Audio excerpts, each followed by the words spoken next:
Allan Craig, Media and Communications Director of Media Manoeuvres. Can you define new media for us and how it differs to old media? Okay. New media, essentially, what distinguishes new media is that anyone can do it. Okay? So anyone can set up at home, they can set up effectively their own little publishing arm. They can set up, you don't need to own a newspaper, you don't need a TV station or a radio station. Basically everyone can get on to the web and have their say. The other thing that distinguishes new media is that it's essentially interactive. Okay, so it's not communication which is going from one person to a whole lot. It's communication between two people. So it's like a conversation, if you like. Right. Is it a fad, and what's the relevance for communication professionals? Okay, there are certainly some elements of new media which are fads. And so one needs to be very careful because some new media platforms have been set up and they simply haven't lasted. Friend feed, for example, was one thing that was set up. It was going to be the next big thing, and it's no longer in existence. On the other hand, if you look at things like Facebook, Facebook has 300 million users. Now that's bigger than most countries, and that's clearly not going away. Twitter, in a very short time, is another example. That's got more than 15 million. So they're not fads. Okay, the actual medium are not fads. Some of the players in it are fads. So you need to be very careful when you approach this, that you're not getting caught up in the fad, but you're actually using these things as effective communication tools. Right.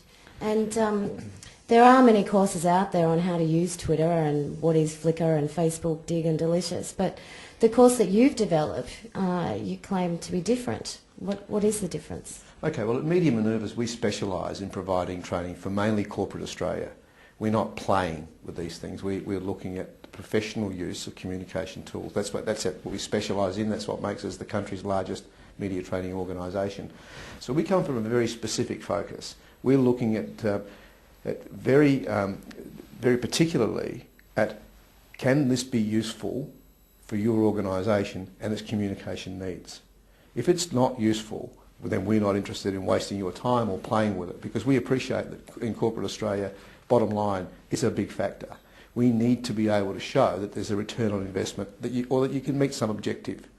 So we come from that perspective, very much from a professional perspective, not from a social perspective necessarily. Right. And in your course you examine the Olivia Newton-John Cancer fundraising walk along the Great Wall of China, a campaign that you were personally involved in. Can you tell us how you use new media in this campaign? Okay, well my role in that campaign was I was the media director, and what we were trying to do was raise money for a charity, raise money for a new treatment for cancer. Now what we quickly discovered is, because the event was going on over 3 weeks involving a whole plethora of celebrities, that the media interest, the old media, traditional media interest, was going to be very short and sweet. So for example, someone may do a news story one day, they not cover the rest of the 3 weeks. Now that didn't meet the objective of having the thing exposed to such a level that ordinary people would give donations. So what we did was we set up little new media platforms for each of the celebrities. Okay, so what we did was we made daily YouTubes. We made daily videos for each of the celebrities, and in these YouTubes they would talk to their friends.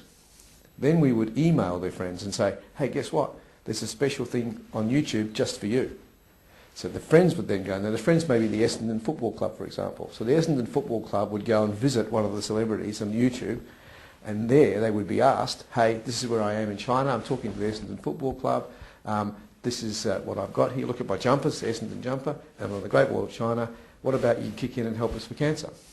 And so we were able to do that across a whole range of people. So we were able to reach a lot more people virally than we would have through the very short, sharp stories we were getting on old media. And the other thing we were able to do was we were able to release through new media things like the hit song that was recorded with Delta Goodrem just for the event. So rather than do it in the normal way, we put it out through new media, we made a film clip on the run, and it travelled virally. And within a matter of hours, there were thousands of hits on YouTube, and everyone was talking about it, and it just spread across the net. So it really educated me in just some of the things that are possible using this new media and how quickly it can travel. And how would you suggest communication professionals begin to use new media in their communication campaigns? Okay, I think the key thing is understanding that we're not playing, that approaching it professionally. I think you need to look at is very clearly it is at what it is you're trying to do. What's your objective? Because the thing I've noticed with new media is if you just go in there without an objective, you get sucked into it, and it can take up hours and hours and hours of your time, and you really don't know what it is you're doing. One of the things that's often said about new media, new and social media, is it's like a bit like teenage sex. Everyone desperately wants to do it until they've done it, and then when they've done it, they're thinking, "What was the fuss all about?" So you know, it can become all consuming, and you get lost in it. So what you need to be very clear on is why are you doing it? What's the campaign about? What are you hoping this new media strategy will do for you? And then the other thing you need to do is you need to, equally at the other end, the corporate world today is interested in return on investment, ROI. So you need to have an objective measure that you can look at and say, okay, this was our strategy, this is what we wanted to achieve. What objective measure can we use that's going to tell us whether or not this has worked? Because otherwise, you're just wasting your time. You're just playing around in the dark, and you could be just wasting a lot of time and money. What if there's resistance from managers, directors, board of management, etc., when communication professionals suggest incorporating new media into their communication and media strategies? How would you suggest they approach that? Well, at Media Manoeuvres, across the board, in all of our training programs, we put a lot of store in process. And this question is best answered by process. It's no good going into your boss and saying, hey, I really want to do this campaign on Twitter, because that's not giving him the information that he or she requires. Rather than do that, what you would do is go in and say, do your research first. Look clearly at your objective, find some other examples where people have done a similar thing to what you're trying to do, and lay that out. Okay? Stick your neck out to the extent of saying, this is what I think we can achieve, and these are the things we can measure our achievements by. And put a figure on those. And then go and show that to your boss by way of a presentation. So present what it is you're trying to do, how it is you're going to do it, what do you think the return will be, and how you're going to measure that. Then your boss has got the information he or she needs to be able to make an intelligent decision, rather than scratching their head thinking, oh, what this employee is going to do is sit around all day playing on social media. Because clearly that's not going to help anybody. Great. So what's next, Allan? Have we seen an explosion of all new media methods, or what's the next big thing? No, we're really just at the beginning of it. Okay, we're talking about Generation Y now, and they're communicating very differently from people we've seen until now. The whole world's been turned upside down. It used to be that the way you communicated through to people using media was by interrupting them. So during your television program, I'll interrupt you with an advertisement for what I want to sell you. Generation Y, don't cop it. Okay? You have to get their permission. So it's all about permission. And permission's all about establishing a conversation with them and asking them, would you mind if I talk to you about this? Okay? So that's the philosophy of it. And you need to embrace that philosophy if you're going to go forward. The technology is really only just beginning. What's going to happen, what we're seeing happen, is the platforms are making communication immediate, and they're making them mobile.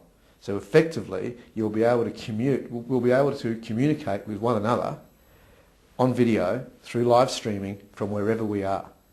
So from the bus, you'll be able to talk and see the other person you're talking to on the train or in another country, because it's getting cheaper and cheaper all the time. So really, we're only just beginning to scrape into this world.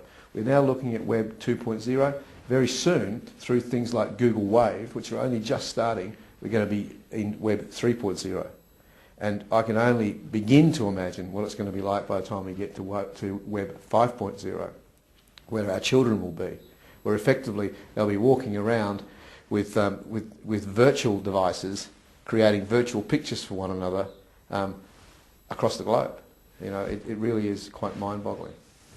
Allan Craig, thank you for your time.